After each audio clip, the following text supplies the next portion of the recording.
What is up, Nerf Nation? I'm Naptown Nerf, and today we are going to be doing a mod guide for the Rayven or Rayvenfire. All the same blaster. There are quite a few different paint schemes for this blaster, so whatever paint scheme you have, it shouldn't matter. This mod guide should work for all of them. Now, there are some slight differences between Rayven shells, but that shouldn't really be affected by today's mod guide. And if you're curious about all that, I did a very in-depth video comparing all the Ravens a while back, and check that out with the link above. But nevertheless, we're going to crack this thing open and hopefully show you guys how to make your Raven awesome. First things first, we're going to flip it over and remove all the screws.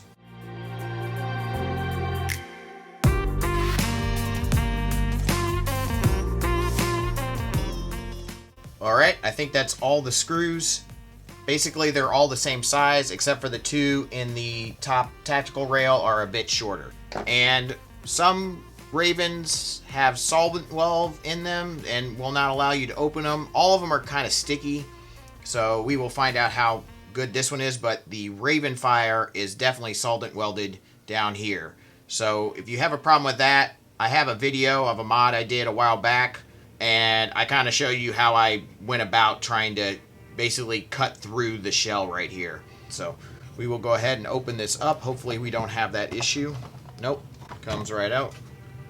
And there we go. Alright, let's go ahead and do a quick overview of what's going on inside here.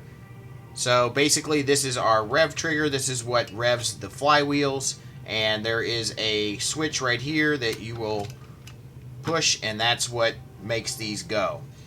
And that is the only switch in a semi-auto Rayven mod that we will need to keep. This switch here is a lock that will not allow the blaster to work unless there's a magazine inserted. That will push on that. And then there is another one up here that will not allow the blaster to work unless this jam door is shut. So those are kind of some of the locks you most likely see inside of a motorized flywheel powered blaster.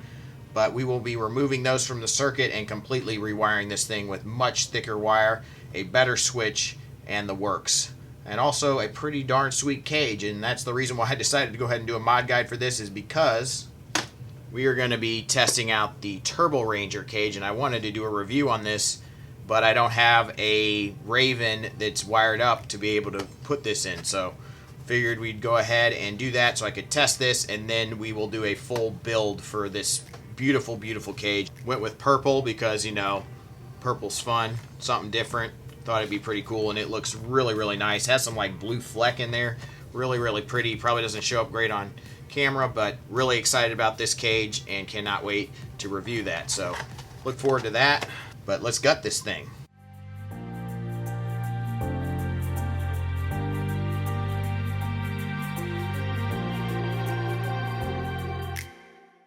Alright guys, so all the electronics we will not need, and I will not need the flywheel cage. You might. I would highly recommend trying to upgrade that, and upgrading obviously the motors and the flywheels.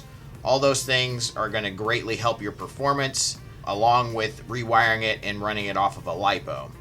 Now, we did remove this lock from here, which is a trigger lock. It won't allow you to pull the trigger unless there's a magazine in. We don't need that. We can remove it. My recommendation is don't throw anything away until you're done completely with the mod, just in case you might need a part. And we're going to flip this over and start with the battery tray, because that is probably the most difficult part about this mod, is getting a battery to fit in the tray.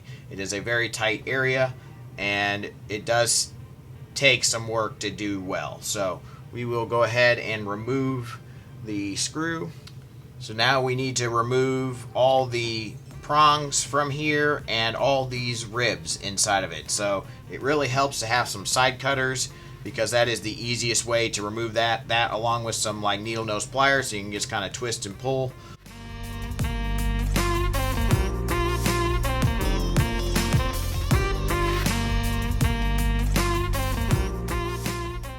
Alright, well, that does take a little doing, but we can throw all that stuff away.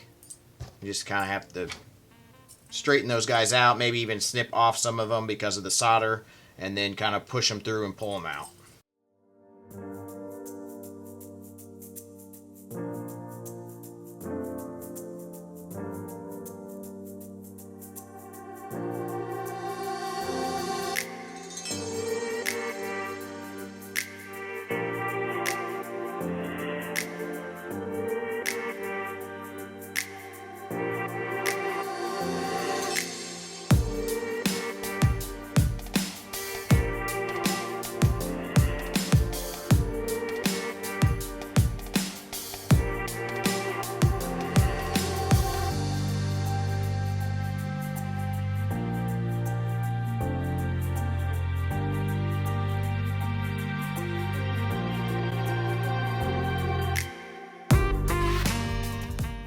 Okay guys, so we have that roughed out a little bit, but the part that has to come off is the top ledge.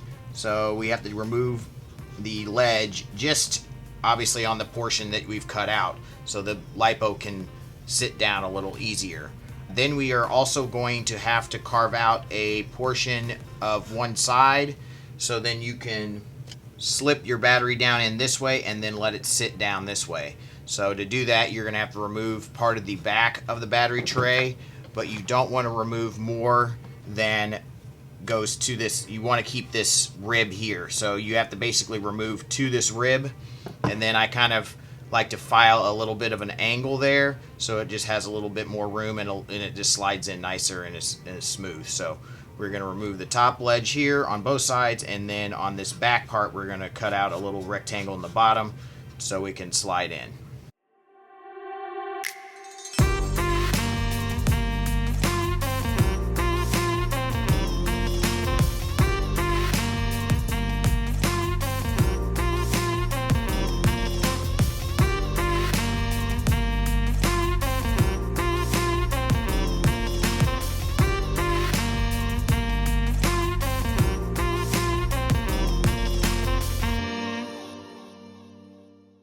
Alright, so I think I finally got this into a place where things are going to fit in.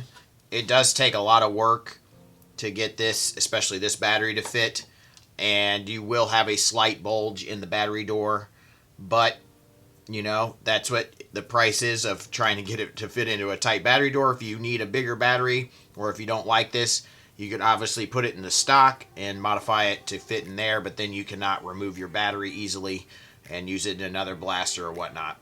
Nevertheless, things are looking pretty good here. I think the trickiest part is to sand the top edge of this. So you took off this rim, but you have to also sand the underneath side so the battery can slip in there on both sides. I mean, getting in there is kind of difficult. And then, like I said, I kind of do a little ramp down here, so it kind of is sanded around that post right here, this, or whatever you want to call that. So it's got a little more room there to just slide in there, and then obviously you don't want any sharp edges. But for the purposes of this video, we'll just slide this guy in, and you definitely want to put the wires in first. And this is also the reason why the wires can't be too fat, because they hit that wall back there, and then you just have to slide it in, push it in, and then push it down. And it is about as tight as it can get right there. So that looks pretty good. And then we can put our battery door on. So as you can see, there is a slight bow, especially on this side. There's a little bit more of a bow, but it's really not too bad. And that's what you have to do if you want a sleeper build. So hopefully that helped you out a lot. Alright, you guys, so let's wire this thing up. We are going to need a switch for sure. I also recommend getting a switch plate from Out of Darts because it makes things a lot easier. This is a 21 amp switch, but you probably can get away with like a 15 or 16 amp switch. I'll link in the description. I think I picked this one up on Foam Blast. This is a knockoff Omron 21 amp switch. It's nice, not as nice as the Omron, but a lot cheaper, so that's what I'm going to use. You just need to have one with a long arm like this to use with this switch plate from Out of Darts. So we're going to use some 16 gauge silicon wire, and this is a lot because I obviously mod a lot, but I will link in the description where you can get some of this. I prefer buying in bulk because obviously I do a lot of stuff, but they do sell this in lots of different quantities. So I do like this brand from Amazon. And then we are going to want our rev trigger and this cover plate. So you want to stick this in here just like this. There we go. Just make sure the this is on the back side and you don't get it turned the other way around. And then there's some cutouts here, and that will slide just right over the shell, right like that. And it will not go down yet because of this part right here. So we're going to snip that off, and then this should sit down nicely. And then hopefully this will sit down. That looks pretty good. And then we have our rev trigger that will go right here, and this is kind of the tricky part. It kind of has to slide underneath this, and then this I'm not sure if we'll be able to keep or not, but if we do keep it, we're gonna have to remove this back half of it. So I'm gonna try to cut off the back half and see if we can keep this. You just have to really kind of cut all the way around here and then real close to the boss there on that screw port, and then it should fit in. Looks pretty good. Okay, so now we're going to put our trigger back in, and I'm going to talk a little bit about how to modify the trigger. Now, to make it a little smoother, or how I like to do it, there's lots of different ways. Alright, so I went ahead and put the trigger assembly back together to kind of show you the reason why this has kind of a strange trigger pull. Obviously, it's bullpup, so there's a big, long thing. It's just not as clean of a system as like a Strife, but there's a lot of different ways to make this smoother. Some people like adding a spring back here. It makes the trigger pull a lot harder, but it will release a lot better.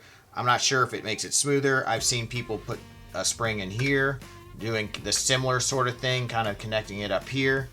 But I honestly don't like quite that hard of a trigger pull, and you have to find a perfect spring for it. So I found that just making a notch in this piece right here will keep this from rubbing on this and make it a lot nicer. It's not great, but it will help quite a bit. So there's a lot of options. There's a lot of other mod videos showing you how to modify the trigger. I'm actually not going to modify this one at all, just because I'm probably going to end up putting a full auto kit in here, and the kit I use needs this metal piece, and so I'm not sure I want to mess with that right now. So I went ahead and drew a little black triangle in there very roughly. Hopefully you can do a cleaner cut than that looks, but that's where I would cut, just so this rides smoothly and doesn't bend around this plastic part, and that makes the trigger pull a little smoother without making it really hard. So that's my recommendation. Start with that, and then if you feel like you want to add a retention spring of some sort, then you can go ahead and do that also. So we move the blaster off to the side, and we're going to have to set up our cage now. Now I highly recommend going with an aftermarket cage if you're replacing the motors and flywheels. There's lots of good 3D printed ones out there. You can purchase these at a number of different sites. OFP has some somewhat affordable 3D printed cages. The Morpheus cage is nice. It has an aluminum guide that goes through it. And then there's the standard cage. Aftermarket cages really help because it allows you to lock in your motors. So I've already done that with screws here and some thread lock, which is always a good idea when screwing down your motors. And then we will go ahead and look at soldering these up. Now, it's important that when you do that, you have these in opposite directions. So the red dot is on the left on the top and on the right on the bottom. So then our flywheels spin opposite directions to shoot out the dart. And we will find our polarity here in a minute, but we will go ahead and put on our flywheels.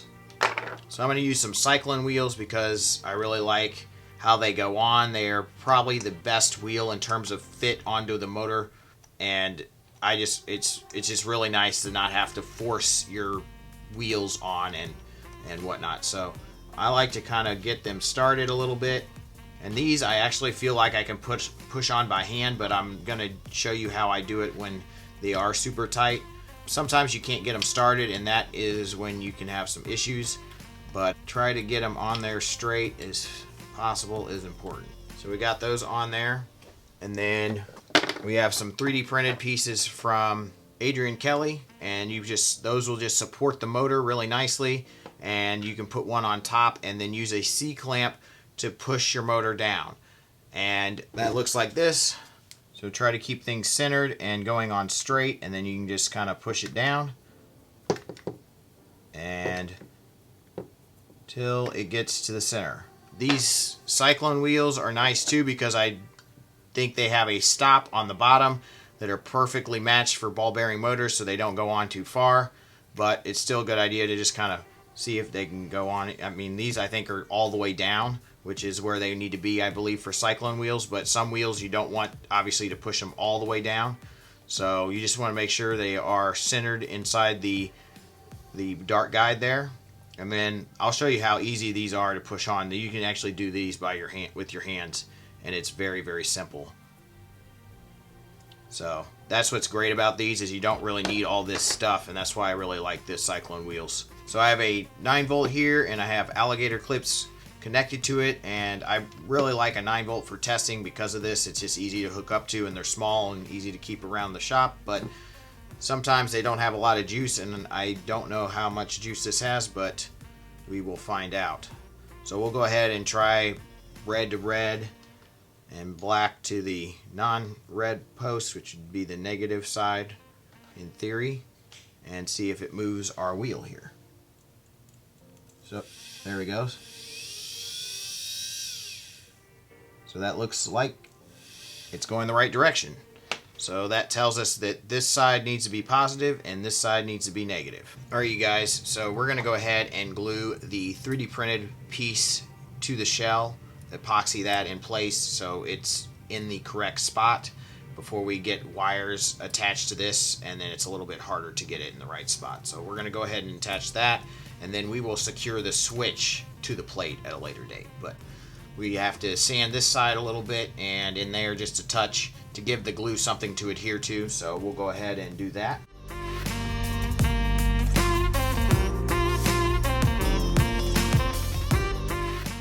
So that should be good. An X-Acto blade also helps to get into hard to reach areas and works and does the exact same thing sandpaper would do, so we should be set.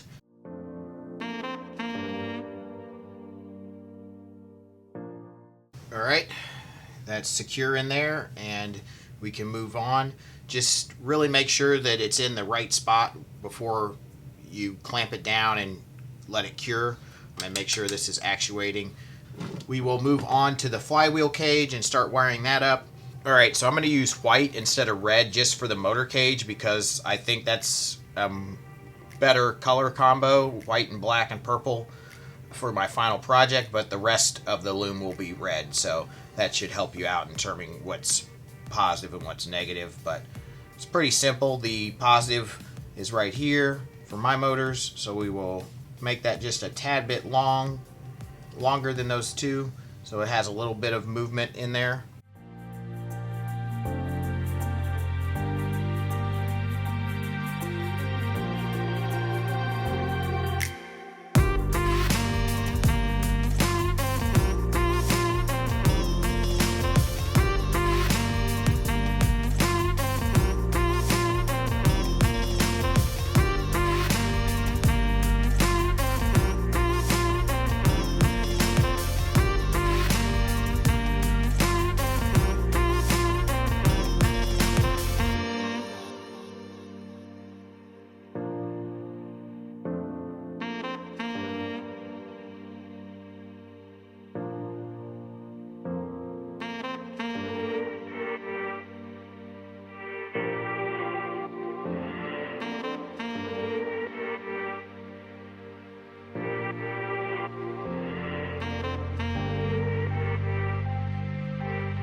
Alright, our cage is wired up and now it is removable. So now we can go ahead and wire the rest of the blaster.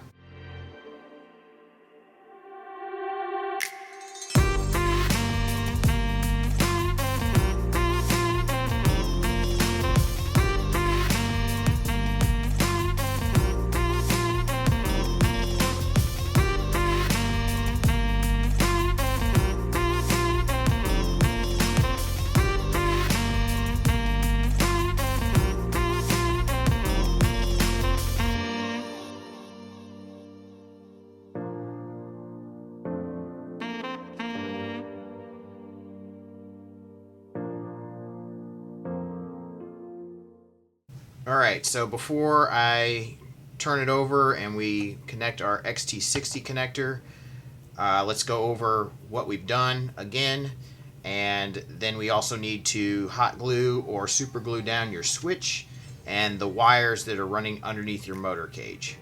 Basically, this is a very simple wiring diagram, pretty easy to wire up a single switch setup, and that's what most semi-auto NERF blasters are. So basically, from your positive lead from the motors, we are running through here, which is our Dean's connector, which allows us to remove our cage, and we run down through here and back up into the normally open. And then from our switch, we go from the common, and that lead, that positive lead, goes to the positive terminal on your XT60 connector and then into your battery, of course.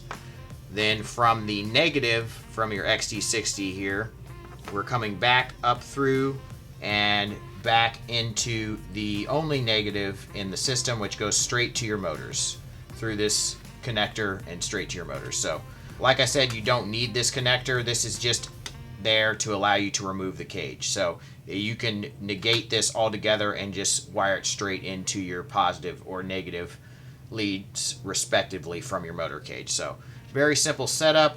We'll go ahead and hot glue those things down so we don't have the wires hitting our flywheels and that this is secure. And then we will flip it over and solder up our XT60 and we should be set.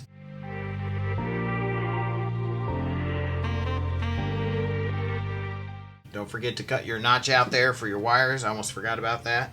So they have a place to run. So make sure this is in the right direction. That notch needs to be on this side. Alright, good. Make sure you have everything back in, your mag release, your jam door, your in-strike attachment nub thing, and hopefully the shell fits down. Could be a little tight depending on your motor cage, so just be prepared.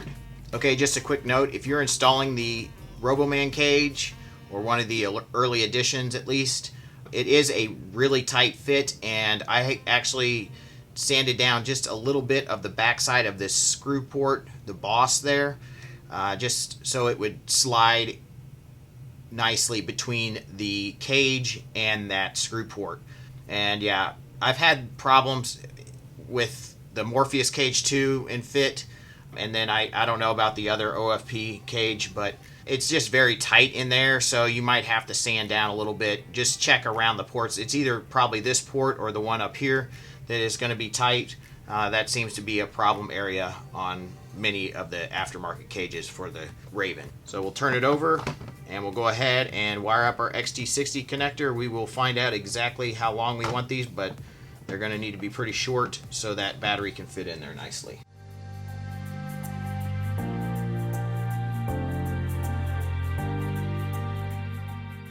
So black needs to be on bottom, red needs to be on top for this specific battery.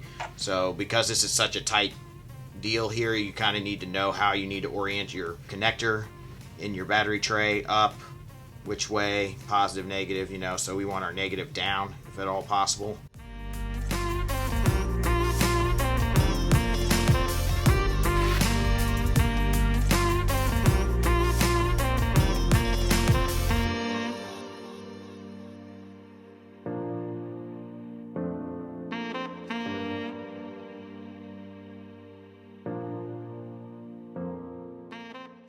Alrighty, so I think we're ready.